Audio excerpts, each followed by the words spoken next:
மலிவான உணவுல எதுக்கு சாப்பிட்றாங்க? இட்லி, பூரி, பொங்கல், தோசை, பிரியாணி, பழைய சாதம், பரோட்டா இந்த மாதிரி ஏன் சாப்பிட்றாங்க? பேக்கரி உணவுகள், ஸ்வீட்டு இதெல்லாம் ஏன் சாப்பிட்றாங்கன்னா, இந்த இயந்திர அறிவியல் உலகம் ரொம்ப மன அழுத்தத்தை ஏற்படுத்துது. இதெல்லாம் போதை உணவுகள். போதையை எதுக்கு எதுக்கு தேடி போவாங்கன்னா, மன அழுத்தத்தை தாங்கிக்க முடியல. மன அழுத்தத்திலேருந்து விடுபடுவதற்காக தான் மது அருந்துவாங்க அல்லது சிகரெட் பிடிப்பாங்க.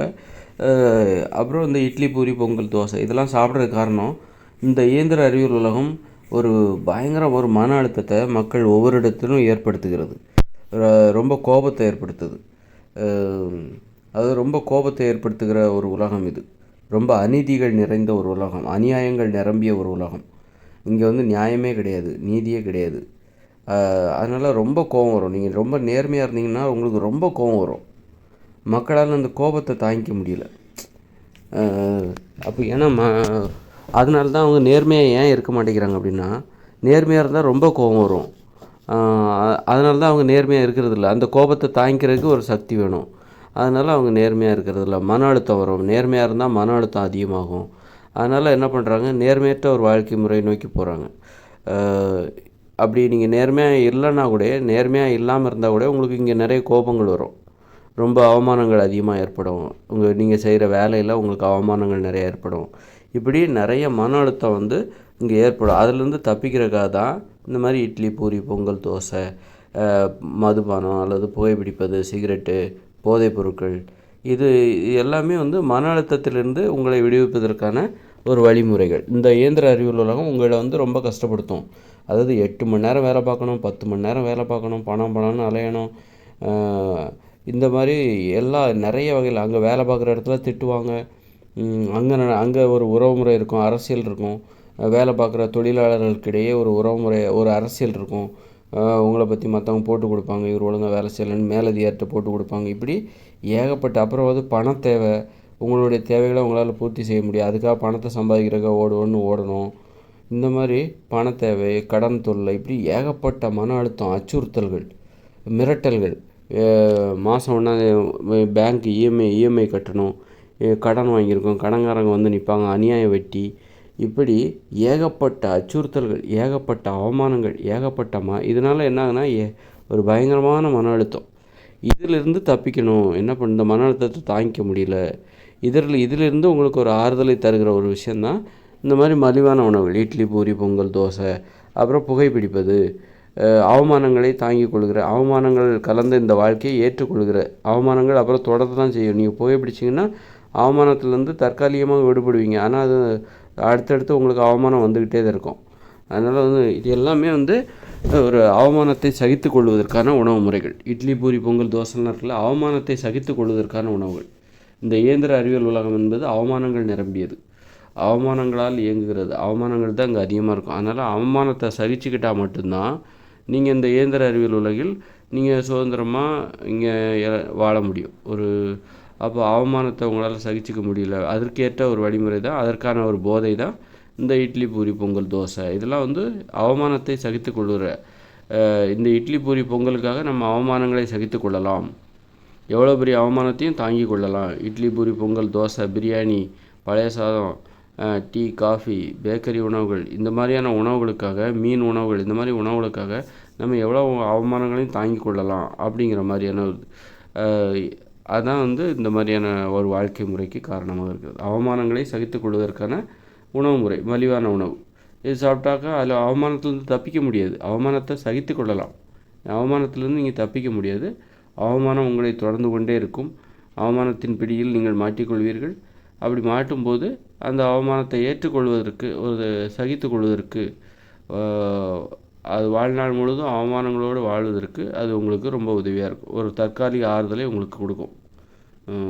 அதுதான் இந்த போதை உணவுகள். போதை அதுக்காக தான் மன அழுத்தத்திலிருந்து விடுபடுவதற்கு, அவமானங்களால் ஏற்படுகிற மன அழுத்தத்திலிருந்து விடுபடுவதற்கு இந்த போதை உணவுகள் மிகப்பெரிய உதவியை எல்லா மக்களுக்கும் கொடுக்கிறது. அவமானங்களை நோக்கி போகிறாங்க இவங்க. போகிறது தெரியும், நம்ம போகிற வழியில் ஏகப்பட்ட அவமானங்கள் இருக்கும். அதனால் அதை தாங்கிக்கிற மாதிரி, அதுலேருந்து நம்ம தப்பிக்கிற தற்காலிகமாக ஒரு நிவாரணம் நமக்கு தேவை. அதாவது நம்ம இப்போ நம்ம தலைவலி ஏற்பட்டுச்சுன்னா ஒரு மாத்திரை தேவையில்ல. அதே மாதிரி மாத்திரை போட்டாக்கா தலைவலி நிரந்தரமாக வராது அப்படின்லாம் கிடையாது, வந்துக்கிட்டே தான் இருக்கும். சரி, ஒரு மாத்திரை போட்டுக்கலாம். அந்த மாதிரி தான் இந்த இட்லி, பூரி, பொங்கல், தோசை, சிகரெட்டு, மதுபானம் இதெல்லாம் என்னென்னாக்கா ஒரு தற்காலிக தீர்வு. இன்றைக்கி உங்களுக்கு ஒரு தீர்வு கொடுக்கும், நாளைக்கு உங்களுக்கு தொடர்ந்து அவமானம் ஏற்படும், நாளைக்கு நீங்கள் அதே உணவுகளை சாப்பிடணும். அப்போது நமக்கு தற்காலிகமாக ஒரு தீர்வு இருக்குது, ஒரு ஆறுதல் அளிக்கக்கூடிய ஒரு விஷயம் இருக்குது. நம்ம போகிறது நம்முடைய பயணம் அவமானங்கள் நிரம்பிய ஒரு பயணமாக இருக்குது.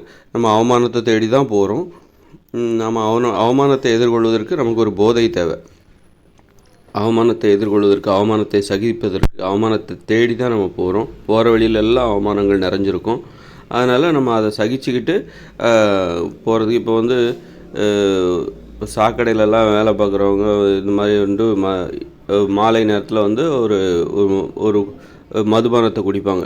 குடித்தாங்கனாக்கா அந்த வேலையில் கொஞ்சம் சகிச்சிக்கலாம் அப்படின்னு, நல்லா குடிச்சிட்டு அந்த வேலையில் பார்ப்பாங்க. அது மாதிரி தான் குடிச்சிட்டு அந்த வேலையை பார்த்தாங்கனாக்கா கொஞ்சம் ஒன்றும் தெரியாது அப்படின்னு சொல்லிட்டு அவங்க நினைப்பாங்க. அது மாதிரி மக்கள் என்ன பண்ணுறாங்க, இந்த மாதிரியான வாழ்க்கை முறையில் நீ இந்த மாதிரி சாப்பிட்டுட்டு போனோன்னா உனக்கு ஒரு அவமானங்களை சகித்து கொள்கிற தன்மை வரும். அதாவது சூடு சுரணேற்ற ஒரு மனநிலை வரும். இந்த மாதிரி போதை உணவுகளை சாப்பிட்டிங்கனாக்கா அவங்களுக்கு சூடு சுரணேற்ற ஒரு மனநிலை வரும். அவமானங்களை சகித்து கொள்ளலாம். அவமானங்கள் ஏற்பட்டால் அது பற்றி கவலைப்படாதே. மத்தியானம் நீ ஏதாவது சாப்பிட்டேன்னு வச்சுக்க, சரியாக போயிடும். ரொம்ப டேஸ்ட்டாக இருக்கும், சாப்பாடு உனக்கு ரொம்ப டேஸ்ட்டாக இருக்கும். அவமானத்தை விட இந்த சாப்பாடு ரொம்ப சுவையான சாப்பாடை நீ சாப்பிட்டனாக்கா, இந்த சுவை மிகுந்த இந்த பிரியாணி, பழைய சாதம், அல்லது இட்லி, பூரி, பொங்கல், தோசை, வடை, பாயசத்தோட சாப்பாடு இதெல்லாம் சாப்பிட்டா சரியாக போயிடும். இந்த அவமானங்களை விட இது ரொம்ப பெருசு அப்படிங்கிற மாதிரி இந்த மாதிரி இது ஒரு அனுமதிக்கப்பட்ட போதையாக இருக்குது. இது போதை தான். அப்போயே இதை அனுமதிச்சிருக்காங்கன்னா அனுமதிக்கப்பட்ட போதையாக இருக்குது. மக்கள் போதைக்கு அடிமையாயிட்டாங்க, இந்த மாதிரி போதை உணவுகளுக்கு அடிமையாயிட்டாங்க. வேறு வழி இல்லாமல் இது ஒரு அனுமதிக்கப்பட்ட போதை அப்படிங்கிற மாதிரி இந்த சிகரெட்டு இதெல்லாம் ஒரு அளவுக்கு மேலே கஞ்சா அப்படின்னு அந்த மாதிரினா அதை அனுமதிக்கலை. சரி, போதையிலையும் ஓரளவுக்கு அனுமதிப்போம், வேறு வழி இல்லை அப்படின்னு சொல்லிட்டு சிகரெட்டை அனுமதிச்சிட்டாங்க. கஞ்சா அப்படின்னு அதெல்லாம் அவங்க அனுமதிக்கலை. அது அனுமதிக்கப்படாத ஒரு போதை. இது அனுமதிக்கப்பட்ட சிகரெட்டு, இட்லி, பூரி, பொங்கல், தோசை இதெல்லாம் ஒரே கேட்டகரி. இதெல்லாம் அனுமதிக்கப்பட்ட போதை.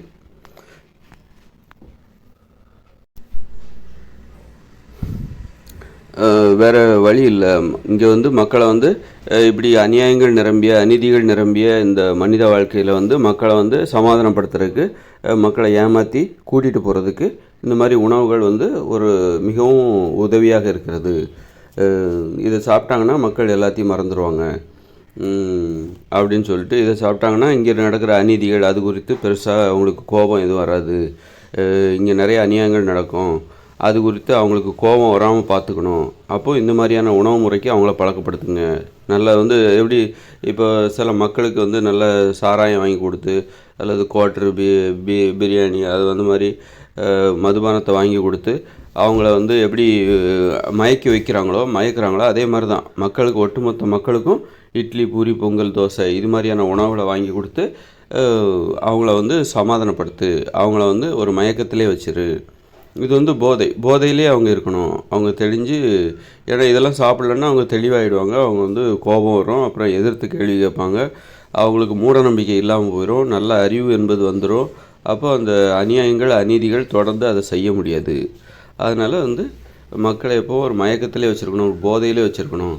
அப்போ தான் அநியாயங்களையும் அநீதிகளையும் தொடர்ந்து சுதந்திரமாக செய்ய முடியும் அப்படின்னு சொல்லிட்டு திட்டமிட்டு பண்ணுறாங்க. அல்லது எல்லாருமே அநியாயங்கள் செய்கிறவர்களாக இருக்கிறாரு. பொதுமக்களும் சரி, அப்பாவிகளாக அவர்கள் இல்லை. அவங்களும் அநியாயத்துக்கு பழகி விடுகிறார்கள். அநியாயத்துக்கு பழகுவதற்காக, அநியாயங்களுக்கு அநீதிகள் ஏற்படுத்துவதற்கு, நேர்மையற்ற ஒரு வாழ்க்கை முறைக்கு ஒரு மக்களை பழக்கப்படுத்துவதற்கு இந்த உணவுகள் ரொம்ப உதவியாக இருக்குது. இந்த உணவுகளை சாப்பிட்லனாக்கா நீங்கள் நேர்மையற்ற ஒரு வாழ்க்கை முறை நேர்மையாக தான் வாழ்வீங்க. ஏன்னா உணவில் நேர்மை என்பது என்னென்னாக்கா, இந்த உணவுகளை சாப்பிடக்கூடாது. நீங்கள் உணவு முறையில் நீங்கள் நேர்மையாக இருக்கணும் அப்படின்னா, இந்த இட்லி, பூரி, பொங்கல், தோசை உங்களை அடிமைப்படுத்துகிற, உங்கள் உடலில் நோய்களை வரவழைக்கிற இத்தகைய உணவுகளை நீங்கள் சாப்பிடக்கூடாது. அப்போ தான் அதுதான் உணவு முறையில் நேர்மை அப்படின்னு அர்த்தம். அப்போ நீங்கள் உணவு முறையிலே அடிப்படையிலே நீங்கள் நேர்மையாக இல்லை அப்படின்னா, மீதி எந்த ஒரு விஷயத்துலையும் உங்களால் நேர்மையாக இருக்க முடியாது அப்படின்னு சொல்லிட்டு அதை அடிப்படையாக கொண்டு தான் மக்கள் இப்போ வாழ்ந்துட்டுருக்காங்க.